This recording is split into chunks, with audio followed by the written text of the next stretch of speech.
Hello guys, मेरे YouTube channel Hemant physics practical पर आप सभी का स्वागत है।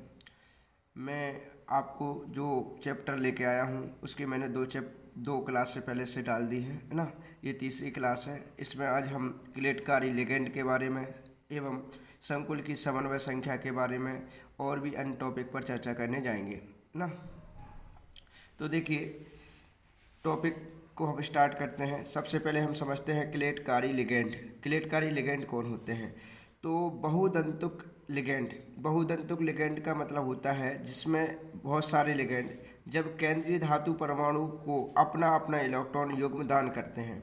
जब बहुत सारे लिगेंड हमारी केंद्रीय धातु परमाणु को इलेक्ट्रॉन युग्म दान करते हैं और उपसहसंयोजी बंध बनाते हैं, है ना। बहुत सारे लिगेंड अर्थात दाता परमाणु की संख्या 2 या 2 से क्या हो, अधिक हो ना। बहुदंतुक लिगेंड जिनमें दाता परमाणु 2 या 2 से ज़्यादा होते हैं क्या करते हैं, केंद्रीय धातु परमाणु जो होती है, संकुल यौगिकों में जो केंद्रीय धातु परमाणु होती है उसको अपना अपना इलेक्ट्रॉन युग्म दान करते हैं। दान करके क्या करते हैं, बंध बनाते हैं। कौन सा बंध बनाते हैं? उपसहसंयोजी बंध बनाते हैं। उपसहसंयोजी बंध बनाते हैं।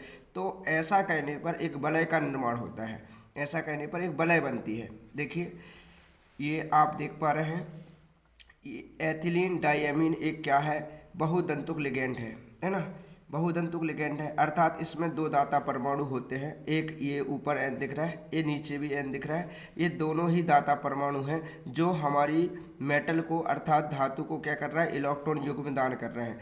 तो हमने क्या देखा कि जब बहुदंतुक लिगेंड जिसमें 2 या 2 से अधिक दाता परमाणु होते हैं और केंद्रीय धातु को क्या करते हैं, अपना अपना इलेक्ट्रॉन युग्म दान करते हैं। और दान करने से कौन सा बंध बनता है, उपसहसंयोजी बंध बनता है। और उपसहसंयोजी बंध बनता है और इस प्रकार से एक वलय बनता है। वलय की संरचना होती है, वलय की स्ट्रक्चर बनती है ना।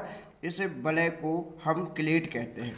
देखिए, मैंने क्या बताया आपको, मैंने आपको बताया कि बहुदंतुक लिगेंड अर्थात जिनमें दाता परमाणु 2 या 2 से ज़्यादा होते हैं जब केंद्रीय धातु परमाणु को अपना इलेक्ट्रॉन युग्म दान करते हैं और दान करके क्या करते हैं, उपसहसंयोजी बंध बनाते हैं। तो एक वलय का निर्माण करते हैं, एक गोल गोल रिंग का निर्माण करते हैं, इस प्रकार की रिंग बनाते हैं।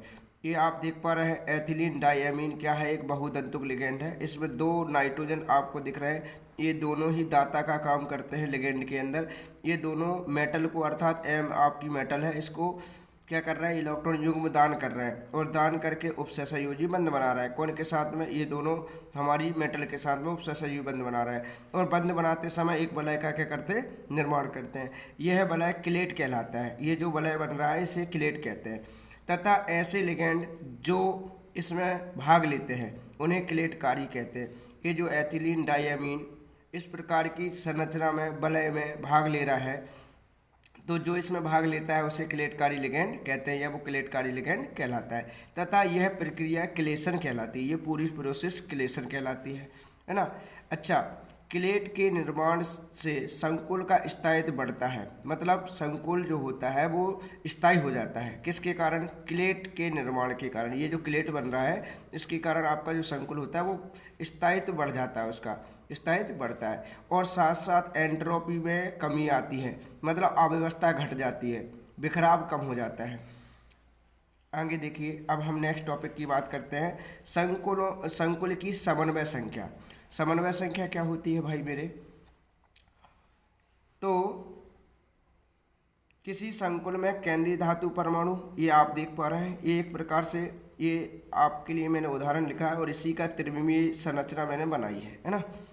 तो इसमें संकुल, ये पूरा एक संकुल यौगिक है। इसमें Cu कौन है, कॉपर। कॉपर को हम यहाँ मानेंगे केंद्रीय धातु है ना, ये आपकी केंद्रीय मेटल है।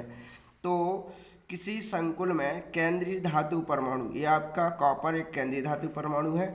तो कह रहा है संकुल में केंद्रीय धातु परमाणु तथा लिगेंड के मध्य, और ये आपका H2O अर्थात जल ये क्या है, लिगेंड। तो केंद्रीय धातु परमाणु और लिगेंड के मध्य, ये लिगेंड है आपका, ये केंद्रीय धातु परमाणु है। तो लिगेंड और केंद्रीय धातु के मध्य बनाए गए उपसहसंयोजी बंधों की संख्या, इन दोनों के बीच में बनने वाले उपसहसंयोजी बंधों की संख्या को ही हम क्या कहते हैं, को ही हम समन्वय संख्या कहते हैं या उपसय संयोजन संख्या कहते हैं ना, दो नामों से जाना जाता है। तो मेरे हिसाब से समझ में आ गया होगा भाई आपको कि किसी संकुल में, ये आपका पूरा संकुल यौगिक है, संकुल में केंद्रीय धातु परमाणु मतलब कॉपर है ना, और अंगिका तथा लिगेंड, लिगेंड कौन है, जल, इन दोनों के बीच में बनने वाले उपसहसंयोजी बंधों की संख्या, उपसहसंयोजी बंधों की संख्या को समन्वय संख्या या उपसहसंयोजन संख्या कहते हैं। ठीक है, अब यहाँ आपको मैं 3D डायग्राम के माध्यम से समझाना चाहता हूँ कि समन्वय संख्या क्या होती है। तो देखिए, ये केंद्रीय धातु परमाणु है, ये 4 जल के अणु जिन्हें हम लिगेंड कह रहे हैं, उनके साथ में क्या कर रही है, उपसहसंयोजी बंध बना रही है। तो ये एक कॉपर धातु है जिसे केंद्रीय धातु कहते हैं।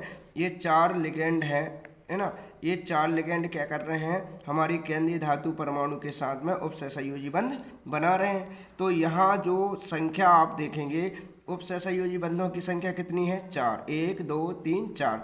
तो जितने उपसहसंयोजी बंध होते हैं उसी को हम समन्वय संख्या कहते हैं, अर्थात समन्वय संख्या भी कितनी होगी भैया, 4। जितने उपसहसंयोजी बंध होंगे उतनी ही क्या कहलाएगी, समन्वय संख्या, है ना। जैसे आप देख पा रहे हैं, कॉपर धातु के साथ 4 लिगेंड क्या कर रहा है, उपसहसंयोजी बंध बना रहा है।